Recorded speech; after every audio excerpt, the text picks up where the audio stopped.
Right. Phone in కార్యక్రమంలో ఒక సామాన్యుడు తెలంగాణ రాష్ట్రం నుండి ప్రతి ఒక్కరికి అవకాశం ఉంటది. రోజు వారితో మాట్లాడే ప్రయత్నం చేద్దాం. ప్రస్తుతం లైన్‌లో ఉన్నారు. మాట్లాడే ప్రయత్నం చేద్దాం. చెప్పండి బ్రదర్, ఎక్కడి నుంచెల్లి కాల్ చేస్తున్నారు మీరు? అన్న నమస్కారం అన్న. ముందుగా ఖాందాన్ టీవీ యాజమాన్యానికి, అదే విధంగా ఈ వీడియో చూస్తున్నటువంటి ప్రేక్షకులకు అందరు కూడా మనస్ఫూర్తిగా నమస్కారాలు తెలియజేస్తూ, నా పేరు చేరాల వంశన్న. నేను మంచిర్యాల నుంచి మాట్లాడుతున్నాను. నేను విద్యార్థి ఉద్యమకారుని అన్న.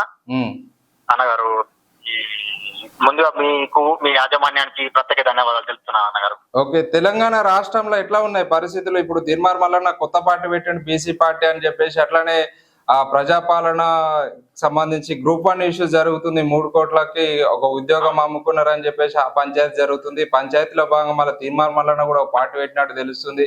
అతి త్వరలో కల్వకుట్ల కవిత గారు కూడా పార్టీ పెట్టే అవకాశాలు ఉన్నాయి. ఎట్లా ఉంది బ్రదర్ మీ సైడ్ మంచిర్యాలలో? అన్న, మంచిర్యాల ముందు విషయానికి వచ్చే ముందు తెలంగాణ రాష్ట్రం విషయాన్ని ముందుకు చెప్తామన్నా.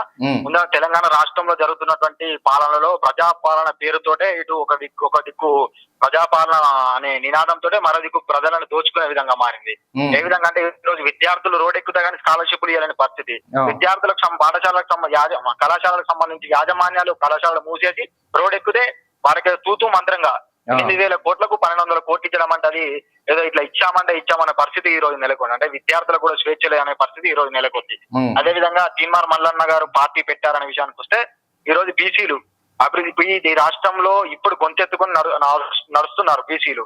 ఇప్పుడు చూసుకున్నట్లయితే ఎవరి కోసం అయితే మేము కొట్లాడుతున్నామో, అంటే మా రిజర్వేషన్లు దొబ్బుక పేరు, మా రిజర్వేషన్లు గుంజుకున్నారు, మా రిజర్వేషన్ మమ్మల్ని కాదని చెప్పేసి ఉద్యోగ అవకాశాలు పొందుతున్నారు అని చెప్పేసి ఎవరి మీద కొట్లాడమో వారే ఈ రోజు మా రిజర్వేషన్ల మీద, అంటే బీసీల గురించి కావచ్చు, బీసీల మీద ఏదో కళ్ళు మూసుకొని పిల్లి పాలు తాగుతున్న విధంగా ఈ రోజు వాళ్ళు అగ్రవర్ణాలు ఈ రోజు బీసీ ముసుగేసుకొని కొట్లాడుతా ఉన్నారు. ఈ రోజు అంటే ఈ రోజు మల్లన్న గారు పార్టీ పెట్టారనే విషయానికి వస్తే, మల్లన్న గారు బీసీ 100% బీసీలు రాజ్యాధికారం చేపట్టాలని ఎన్నో రోజుల నుంచి కొట్లాడుతున్న సందర్భంలో పార్టీ పెట్టారు. 100% బీసీల మీద మేము స్వాగతిస్తాము అని చెప్పేసి మేము కూడా మా దగ్గర ఒక సామెత ఉందన్న. ఏంటంటే, బీసీల దగ్గర మేము అనుకుంటున్నాం ఏంటంటే, ముక్కలేసేటోడు మా ఓడైతే ఆటోమేటిక్ గా నువ్వు వద్దన్న నా పల్లెంలో ముక్కలు పడతాయి. అంటే పాలించేటోడు మా ఓడైతే మనం వద్దన్న మా పథకాలు మాకు వస్తాయి అనే విధంగా మేము ఈ రోజు అనుకుంటున్నాం. ఇప్పుడు తీర్మార్ మల్లన్న బీసీ అంటుండు కదా, మరి తీర్మార్ మల్లన్న బీసీ అంటుండు, బీసీలు అంటుండు కాబట్టి ఈ రోజు ఒక బీసీ బిడ్డగా, ఒక పద్మశాలిగా నేను ఈ తీన్మార్ మల్లన్న పెట్టే పార్టీని 100% మేము స్వాగతిస్తాము. రేపు పొద్దున ఇంకొకరు పార్టీ పెట్టినా, బీసీ పార్టీ పెట్టినా 100% మేము స్వాగతిస్తాము. 10% ఉన్న వాళ్ళకి 10 పార్టీలు ఉన్నాయన్న, 60% ఉన్నాం మేము, మాకు ఎన్ని పార్టీలు ఉండాలి? ఇప్పుడు మీరు ఒకటి ఆలోచించండి, 10% ఉన్న వాళ్ళకి 10 పార్టీలు ఉన్నాయి, మేము 60% ఉన్నాం. ఈ రాష్ట్రంలో 60% ఉన్నాం మేము, మరి మాకెన్ని పార్టీలు ఉండాలి? ఇప్పుడు ఇది పునాది. ఇంకా భవిష్యత్తులో ఇంకా కార్యాచరణ ఫుల్ ఉంది, కార్యాచరణ చాలా ఉంది. భవిష్యత్తులో మేము ఉద్యోగించుకున్నట్టు ఇంకా పార్టీలు కూడా పుడతా ఉంటాయి. తట్టుకునే శక్తి ఆ 10% ఉన్న వాళ్ళకి ఉంటుందో మరి తక్కువ మీరే చూడాలి నాన్నగారు. ఇంకా గ్రూప్ 1 సంబంధించి ఎట్లా ఉంది? ఇప్పుడు గ్రూప్ 1 విషయానికి కిందకి వస్తే, ఇప్పుడు చూసుకున్నట్టయితే గ్రూప్ 1 ఇప్పుడు విద్యార్థి నిరుద్యోగులు ఎవరికి గ్రూప్ 1 విషయంలో బాధ కలుగుతుందంటే, ఏ అగ్రవర్ణాలకు, ఏ డబ్బున్న వాళ్ళకు బాధ కలదు. ఎవరైతే ఇంటి దగ్గర తినడానికి కూడా తిండి లేకుండా ఈరోజు పట్నం హైదరాబాద్ లాంటి ఏరియాలకు వచ్చి చెట్ల కింద కూర్చొని, వర్షాలు కొడితే చెట్ల కింద కూర్చొని 5 రూపాయల భోజనం తినకుండా ఉపాసం ఉన్నాడు. కడుపు ఉపాసం పెట్టుకుని లైబ్రరీలో చేరు దొరకకుంటే చెట్ల కింద చదువుకునే విద్యార్థికి ఈరోజు ఆ గ్రూప్ 1 విషయంలో బాధ కలుగుతుంది. ఈరోజు రీవెరిఫికేషన్ పెట్టాలి, ఎగ్జామ్ కండక్ట్ చేయాలి చాలా మంది చెప్తా ఉన్నారు. ఇప్పుడు అదే దొంగతనంగా దొంగలు పోని మంచి ఎగ్జామ్ రాసి చదువుకున్న విద్యార్థి, క్వాలిఫై అయిన విద్యార్థి పరిస్థితి ఏంది? ఈరోజు విద్యార్థుల ఆత్మహత్యకు ప్రధాన కారణం అంటే ఇప్పుడు ఉన్నటువంటి ప్రభుత్వం అనుకోవాలి మనం. ఇప్పుడు ఈ పేపర్ ఇప్పుడు జరిగిన సంఘటనలో ఇప్పుడు సరైన చదువుకున్నటువంటి విద్యార్థి పరిస్థితి ఏంది? క్వాలిఫై అయిన చదువుకున్నటువంటి విద్యార్థి పరిస్థితి ఏంది? ఈ రోజు ఒకటే సెంటర్ లో ఒకటే మార్కులు రావడం అనేది చాలా తప్పు విషయం కదా. ఒక ప్రజాపాలన పేరుతోనే ఈ రోజు విద్యార్థులను అరిగోసలు పెడుతూ, నిరుద్యోగులను అరిగోసలు పెడుతూ, ఈ రోజు రైతులకు చూసుకున్నట్టు రైతులను కూడా యూరియా విషయంలో అరిగోసలు పెడుతున్నటువంటి ప్రభుత్వం ఇది. అట్లా మారింది. ప్రజాపాలన పేరుతోటే రేవంత్ రెడ్డి విద్యార్థి ఉద్యమకారులను, అదేవిధంగా విద్యార్థులను, నిరుద్యోగులను దోసుకునే ప్రయత్నం చేస్తా ఉన్నాడు. సరే, ఈరోజు కార్పొరేషన్ చైర్మన్ల పదవులలో వేసుకొని ఉద్యమకారులు ఈ తెలంగాణ ఉద్యమం కోసం కొట్లాడినటువంటి ఎవరికి పదవులు వచ్చినాయి? కేవలం వాళ్ళ వర్గంలో 10% ఉన్న వర్గం వాళ్ళకే పదవులు వచ్చినాయి తప్ప వేరే వారికి ఎవరికి కూడా రాలేదు. ఇప్పుడు స్థానిక ఎన్నికలలో మీ నియోజకవర్గంలో కాంగ్రెస్ పార్టీ గెలిచే అవకాశం ఉందా?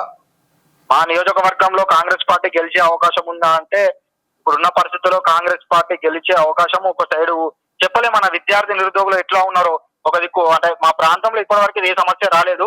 మరి భవిష్యత్తులో ఏమైనా సమస్య వస్తే రాని ప్రయత్నం అంటే వస్తుంది కావచ్చు, కానీ ఇప్పటి వరకు ఏ సమస్య అయితే మా నియోజకవర్గంలో రాలేదు. ఓకే, ఇంకా రాష్ట్ర ప్రభుత్వాన్ని మీరు ఏం డిమాండ్ చేద్దాం అనుకుంటారు? ఒక్కటే రాష్ట్ర ప్రభుత్వాన్ని ఇప్పుడు మేము డిమాండ్ చేసేది ఏంటంటే, రాష్ట్ర ప్రభుత్వాన్ని ఒకటే తెలియజేసుకున్నాం ఏంటంటే, విద్యార్థులను అరిగోస పెట్టకుండా, ఉద్యమకాలను అరిగోస పెట్టకుండా, అదేవిధంగా మహిళలను అరిగోస పెట్టకుండా ఈ రోజు చూసుకున్నట్టండి బతుకమ్మ ఎవరికండి? బతుకమ్మ ఎవరు కొట్లాడుకుంటే బతుకమ్మ వచ్చింది? బతుకమ్మ చీరల మీద ఎవరికి ఇవ్వాలి? ఈ రోజు ఇందిరాగాంధీ ఫోటో పెట్టారు బతుకమ్మ చీరల మీద. తెలంగాణ ప్రాంతంలో పిల్లలు అంటే ఆడబిడ్డల చీరల మీద ఇందిరాగాంధీ ఫోటో పెట్టారు. అంటే ఆ స్థాయికి చేరిందంటే మీరు అర్థం చేసుకోవాలి. ఇప్పుడు చూసుకున్నట్టు ప్రభుత్వాన్ని మేము ఒకటే డిమాండ్ చేసుకుంటాము. విద్యార్థుల సమస్యలు అన్నట్టు హాస్టల్ సమస్యలు కావచ్చు, అదేవిధంగా మధ్యాహ్న భోజన సమస్యలు కావచ్చు, అదేవిధంగా స్కాలర్షిప్ సమస్యలు కావచ్చు, అదేవిధంగా చాలా సమస్యలు ఉన్నాయి. ఆ సమస్యలను పరిష్కరించండి. నిరుద్యోగులతో చర్చలు జరిపి ఇప్పుడు ఉన్నటువంటి నిరుద్యోగులతో చర్చలు జరిపి ఎవరికి ఏ నోటిఫికేషన్ రావాలి ఏంటని చెప్పి చర్చలు జరిపి అవి వేయండి, నోటిఫికేషన్ విడుదల చేయండి. ఎంతో మంది నిరుద్యోగులు ఈ రోజు రోడ్డెక్కిన పరిస్థితి. ఇప్పుడు రాష్ట్ర ప్రభుత్వానికి ఒక్కటే చెప్తా ఉన్నాము, సమస్యలన్నీ తీర్చే విధంగా రాష్ట్ర ప్రభుత్వం రావాలి. ప్రజాపాలన అయితే ఏ విధంగా ప్రారంభించాలో ప్రజల సమస్యలు అదే విధంగా తీర్చాలని చెప్పేసి మేము కోరుతున్నాము. Okay, thank you so much brother. Thank you అన్నారు. ఓకే, సో మంచిర్యాల నుండి ఇది ఒక యువకుడు ఆవేదన. నేను సతీష్ మందుల, ఇది మన కాందా.